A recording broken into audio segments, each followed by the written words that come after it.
இப்போ தேவையான பாவக்காய் எடுத்துக்கிறோம். இஞ்சி பூண்டை இடித்து எடுத்துக்கிட்டேன்.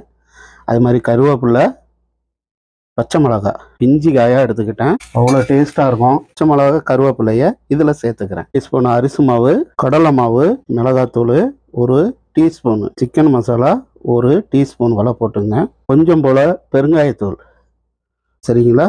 சோம்பு போட்டுங்க. கொஞ்சம் போல் தேவையான சால்ட்டு போட்டுங்க. ஆயில் ஊற்றிங்க. செஞ்சு எடுத்துக்கிட்டு தண்ணி ஊற்றிங்க. இதே மாதிரி செய்யுங்க. ஒரு 10 நிமிஷம் ஊறிக்கிட்டு இருக்கு. ப்ரெஷரு சுகருக்கு அவ்வளோ நல்லது.